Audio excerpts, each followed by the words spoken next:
مولانا محمدا عبده ورسوله صلى الله تعالى عليه وعلى آله وأصحابه أجمعين أما بعد فأعوذ بالله من الشيطان الرجيم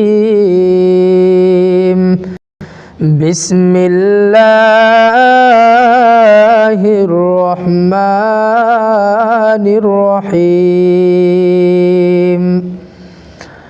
والعصر إن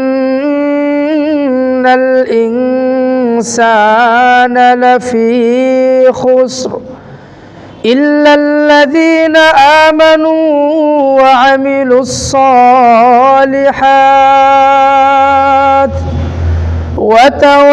وتواصوا بالحق وتواصوا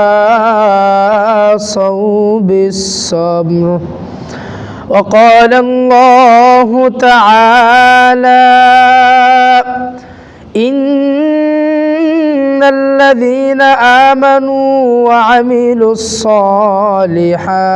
الصالحات لهم جنات تجري من تحتها الأنهار صدق الله العظيم الحمد لله আল্লাহ পাকের দরবারে লাখো কোটি শুকরিয়া, যিনি আমাদের সবাইকে এই ফিতনা ফাসাদের জামানায় দুনিয়ার সমস্ত ব্যস্ততা থেকে ফারেক করে আল্লাহ পাকের প্রিয় ঘর মসজিদে আসার বসার তৌফিক দান করেছেন এবং দ্বীনি একটি মজলিসে বসার সুযোগ করে দিয়েছেন। এই জন্য রব্বে কারীমের দরবারে অন্তরস্থল থেকে কালিমাতুশ শুকর পাঠ করছি, সকলে বলছে আলহামদুলিল্লাহ। সম্মানিত উপস্থিতি, আজ আমি আপনাদের সামনে সূরাতুল আসর তেলাওয়াত করেছি। আল্লাহ চাহে তো সংক্ষিপ্ত সময়ে গুরুত্বপূর্ণ কিছু বিষয় এই সূরা থেকে আলোচনা করার চেষ্টা করব ইনশাআল্লাহ। আল্লাহ তাআলা বলেন, ওয়াল আসর, হে আমার বান্দারা, সময়ের কসম। অর্থাৎ আল্লাহ পাক যখনই কোনো বিষয়কে বুঝাতে চান, আল্লাহ পাক আমাকে আপনাকে কসম করে বলেন, বান্দা, ওয়াল আসর ইন্নাল ইনসানা লাফি খুসর, নিশ্চয়ই ইন্নাল ইনসান, সমস্ত মানুষ, লাফি খুসর, ক্ষতিগ্রস্তের ভিতরে আছে। অর্থাৎ গোটা পৃথিবীর মানুষকুল যা আছে, প্রত্যেকটা মানুষকে আল্লাহ পাক ডেকে ডেকে বলতেছেন, ও আমার বান্দারা, সমস্ত মানুষ ক্ষতিগ্রস্ত। এটা শুনলে কেমন যেন আমাদের কাছে মনে হয়, আরে আমরা নামাজ পড়ি, তাহলে কি আমরাও ক্ষতিগ্রস্ত? আমরা রোজা রাখি, আমরাও কি ক্ষতিগ্রস্ত? আমরা নেক কাজ করি, আমরাও কি ক্ষতিগ্রস্ত? ও মুসলমান ইমানদার, এই আয়াতের পরবর্তী আয়াতের অর্থ আমি আপনি যখনই শুনবো, বুঝবো, তাহলে পরিপূর্ণ বোঝা যাবে কোন মানুষটা ক্ষতিগ্রস্ত আর কোন মানুষটা ক্ষতিগ্রস্তর ভিতরে নয়। আল্লাহ পাক বলেন, ওয়াল আসরি ইন্নাল ইনসানা লাফি খুসর, এ আমার বান্দারা, আমি আল্লাহ পাক তোমাদেরকে বলতেছি, শুনো,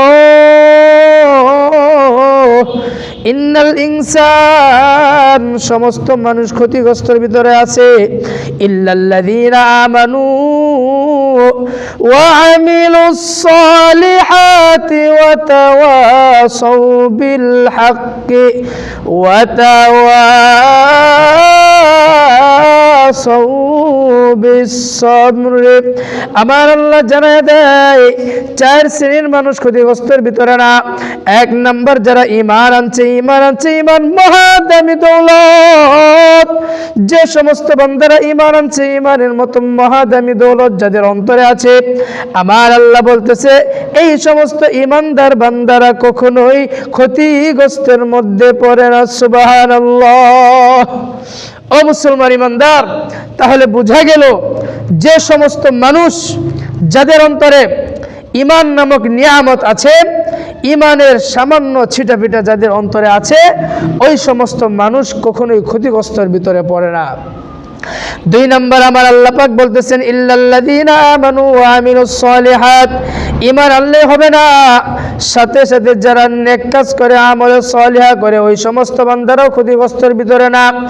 ঈমান কাকে বলে জানো নিরে বান্দা? ঈমান এত বড় মহাদামি দৌলত।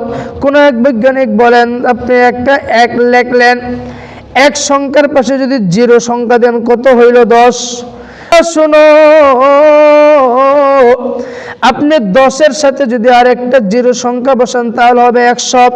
এভাবে 1 সংখ্যার পাশে যত 0 বসাবেন আপনার কিন্তু 1-এর দাম ততই বাড়তে থাকবে। কথা কোন ঠিক কিনা? আবার যদি আপনি চিন্তা করেন সামান্য একটা 0 যদি এটা বসানোর কারণে 1 সংখ্যার দাম হইতে পারে, আপনি বাকনামি কইরা 1 সংখ্যা বাদে আপনি 0 সংখ্যা বসাইতে থাকলেন। ওই ইমানদার মুসলমান বুঝে থাকলে বলেন, এই 0 সংখ্যা দিয়ে যদি গোটা পৃথিবীটা আপনি ভরে ফেলেন 1 সংখ্যার কখনোই মূল্য দেওয়া যাবে না। কথা কোন ঠিক কিনা? 1 সংখ্যার পাশে যদি আপনি 0 দেন কত হইল? 10। আবার এই 10-এর পাশে আরেকটা 0 বসালেন, কত হইছে? 100। এভাবে যত সংখ্যা বসাইবেন 1-এর দাম যেভাবে বাড়তে থাকবে ঠিক তদ্রূপ আপনি চিন্তা করলেন 0 বসাইলেই যেহেতু দাম, তাহলে আমি 0ই বসাই, আপনার পাশে 1 নাই।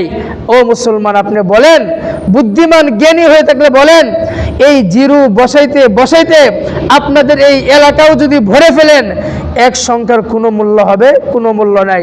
ঠিক তদ্রূপ আপনার অন্তরে ঈমান আছে, আপনার হৃদয়ে ঈমান আছে, ঈমানের পাশাপাশি আমল নাই, কেমন যেন 1 সংখ্যা পরে যেভাবে আপনি 0 দিয়েছিলেন, আপনি পাকনামি করে 1 বাদে আপনি শুধু 0ই বসায় দিলেন, ওই 1-এর যেমন কোনো মূল্য নাই। ঈমান না থাকলে সঠিক আমলেরও আল্লাহর দরবারে কোনো দাম নাই। কথা বলেন ঠিক কিনা?